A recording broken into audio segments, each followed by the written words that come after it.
ये पूरी तरह से परियोजना के पैमाने पर निर्भर करता है। यदि ये बड़े पैमाने पर किसी होटल या स्टेडियम या किसी प्रकार के ऑडिटोरियम या पूरे परिसर में है तो इसमें 2 से 3 साल लग सकते हैं।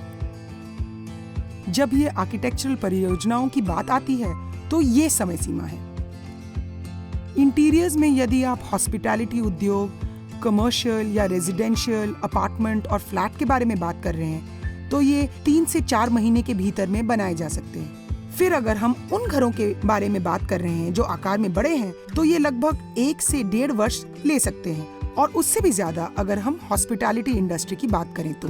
मेरा मानना है कि ये पूरी तरह से स्केल, नियंत्रित करने वाले कारकों और ग्राहक को दी गई प्रतिबद्धता पे निर्भर है।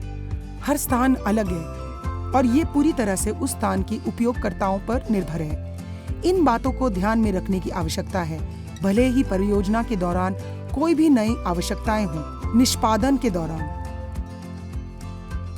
दूसरा भाग होता है बजट। जिस दिन से आप इस परियोजना की परिकल्पना करना शुरू करते हैं, आपको उस स्थान के ऐसे डिजाइन करने की आवश्यकता है ताकि ग्राहक ने जो बजट शुरुआत में ओके किया है उससे अधिक ना हो। ये 2 प्रमुख बातें हैं, प्रस्तुति, आवश्यकता और बजट को ध्यान में रखना।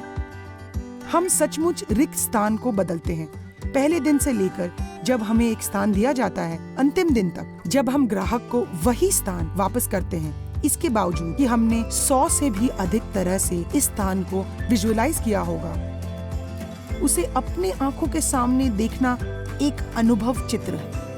ऐसा है कि जितना अधिक आप इस पेशे में डालेंगे उतनी ही खुशी आप इससे पाएंगे, और ग्राहक खुश तो आप भी खुश।